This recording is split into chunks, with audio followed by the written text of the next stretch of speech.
Today we're going to learn about fentanyl.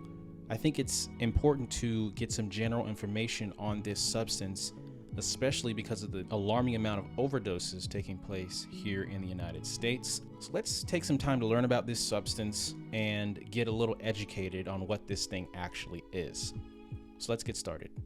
What is fentanyl? So this is fentanyl right here, this structure. Fentanyl is an extremely potent synthetic opioid.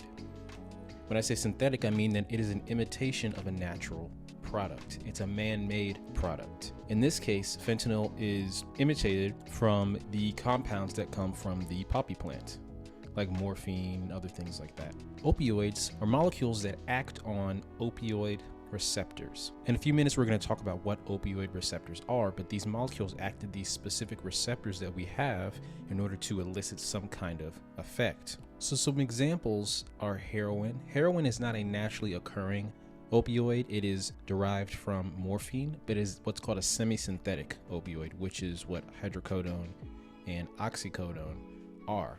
They stem from the naturally occurring compound, but they're not fully man-made. And if you pause, you'll see that these structures are very, very similar because they're derived from these naturally occurring compounds. And most of them derive from morphine, but there's other versions of these substances that come from the natural products from opium, which is the substance that comes from the poppy plant.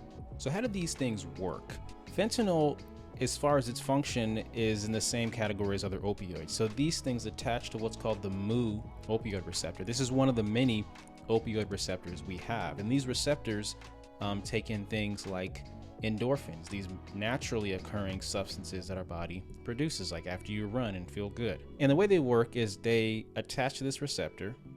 This receptor has pieces that allow for the molecule to fit like a glove, like a hand in a glove. And it produces things like analgesia, pain relief, euphoria, respiratory depression, which is a big thing we're going to talk about in a second, drowsiness, and then constipation. Now, constipation, I think, is one of the more widely known side effects of opioids. And here's why and how that happens. So when you consume an opioid, your whole body relaxes, essentially. That includes your intestines, which move feces or stool through that structure. And when that slows down, that movement slows down. And because it slows down, more water is drawn out. Because your intestines are like sponges, they soak up all that good stuff.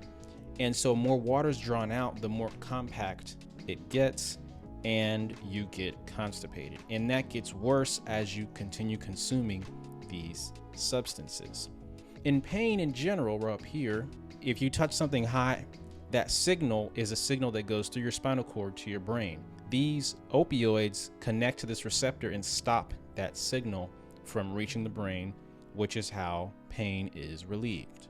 What's interesting about fentanyl is that it is used in medical settings for severe chronic, severe cancer pain, opioid tolerant pain. If someone is in such severe pain that a regular morphine or something like that doesn't work for them, you can do fentanyl. Now, most opioids are used for short-term acute pain. Let's say you break an arm and you need something to relieve that pain in recovery. Fentanyl is, from what I understand, not a part of that normal schedule or normal operating process because it's incredibly potent. It's only used in certain situations. A lot of it's because it is so strong, 50 to 100 times stronger than morphine. So it needs to be tightly regulated, which is why this is why there are no overdoses, because it's so tightly regulated. The dosing is so accurate and it's pure. And this is a huge difference in what you find on the street and what you can find in a hospital setting. It's not just a drug itself, it's how it's delivered to the person. And it can be delivered in a bunch of different ways: tablets, sprays, patches, etc., etc. So addiction and overdosing. When you're consuming these substances, whether it be fentanyl or other opioids, in a medical setting, you might be consuming them for initial pain management. If it's recreational, you just might be consuming it just to feel good. But eventually you might start to rely on it, either for pain, or you might rely on it to, help you escape from whatever's going on in your life. And as you continue to consume these things, you develop what's called a tolerance. So tolerance is interesting because when you start consuming substances over and over, your body starts to express less of these receptors because it's trying to regulate this overflow of a specific substance. So you need more drug to feel good, and your body metabolizes this stuff. It breaks it down faster to get rid of it. And you go from having a normal baseline, and your baseline gets higher, as in you need more to get to the effect you want to get to, and you start to depend on it psychologically, physically. And this is where things start to make a turn for the worse. Because let's say you're hurt and need medication, it can easily turn from you needing this opioid to treat your pain to now you need this opioid just to live and survive on a day-to-day basis. And when fentanyl is thrown in the picture, if you're someone who's addicted to a certain substance, let's say cocaine or heroin, it doesn't take a lot of fentanyl to kill you. And this is another scary part of this ongoing epidemic, and a scary part of this very powerful opioid. So an overdose of an opioid can look very similar. So it's an overconsumption that can lead to death, in this case, respiratory depression. Now, this is one of the signs and symptoms of an overdose. So let's go over here to number 1, slowed and stopped breathing. Your body relaxes so much, your muscles relax so much that you just stop breathing. It's as simple as that. Your lungs aren't functioning properly. You can become unconscious. Your skin can be cold and clammy because it's not receiving the oxygen it needs because you're not really breathing anymore. And it can happen very quickly, which is another, in my opinion, another scary thing about it. And I think the worst thing is that most overdoses involve more than one drug, because you can lace fentanyl on almost anything.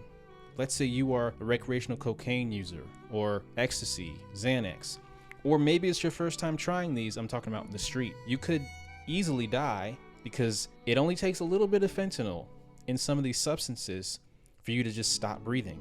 And there's so many sad and unfortunate stories of people who are just trying this stuff for the first time and they end up dying because what they had was laced with fentanyl. And they do have these test strips around, but they only tell you that fentanyl is in the substance. Let's zoom in here. It doesn't tell you how much fentanyl is in there. It also doesn't tell you how strong the fentanyl is. So this is a huge issue, as you can see, and I hope that more and more progress is made because it's really getting out of control. So last, we're going to talk about Narcan. And this is a rescue medication for an overdose. It is a nasal spray. I think it may come in other forms, but this is what I have here. And it works by completely reversing the effects of an opioid. So if you pause here and look at Narcan or naloxone and heroin, you'll see that they look very similar. It's because this medication was designed to bind to these receptors and block the opioids effects. Now, I actually don't know how it was designed, or if it's like a natural product, but in general, that's what it does. It works for about 30 to 90 minutes, and it helps people breathe. Like I said before, when you have an overdose, you stop breathing. So you need to start breathing again, and that's what it does. And it has a stronger affinity for this binding site, as in the binding site likes naloxone a little bit more than other drugs like heroin, fentanyl, etc., etc. Now, it's important to note that after the time of effectiveness, someone could still suffer the effects of an overdose. In general, when this is delivered, 911 should be called and contacted so the person can get the help that they need. This is such an amazing drug and substance. I'm really glad that it's out because I know it saved a lot of lives. Now, it doesn't work all the time, but at least we have something to help combat a potential overdose. So let's get into the summary, go back through everything, and refresh on what we talked about. So we talked about what fentanyl is: an extremely potent synthetic opioid, an imitation of morphine or other molecules that come from opium. And then we talked about how it works. It works similar to other opioids. It attaches to this specific receptor that goes on to reduce pain, produce a sensation of euphoria, constipation, drowsiness, etc., etc. And then we spoke about how fentanyl is used in medical settings for very severe pain. It's very tightly regulated because it's so potent, and it needs to only be used in certain circumstances. Then we went into addiction, overdosing, how you consume these substances and you want more and you want more, and your body requires you to consume more and consume more, and you eventually get addicted because you need this to maintain your normal function. Then we got into opioid overdosing, this big piece being respiratory depression, this very slowed, stopped breathing, which can cause someone to die. And we spoke about some of the signs and symptoms. And then I think most importantly, a lot of overdoses happen because someone's consuming a substance that they don't know has fentanyl in it. And there's a whole host of them, and all of them could lead to death, which is very, very sad and very, very unfortunate, but is a reality that we live in today. And then lastly, we spoke about the life-saving medication Narcan or naloxone that binds to these receptors and completely reverses the effect of opioids, allowing for the person to breathe, get oxygen, and eventually get the help that they need to survive. So that's all I got. I hope you guys learned a lot. I just thought it was important to make a video like this just to kind of educate on some general facts on fentanyl and opioids in general. I think it's so sad and unfortunate that we have so many overdoses on a day-to-day basis, and I really hope that more progress is made.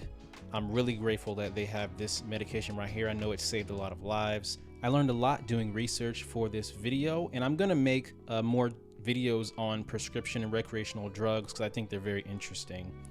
Anyway, thank you so much for watching and listening. Please like, comment, and subscribe. Tell your friends, and I'll be back soon with another video.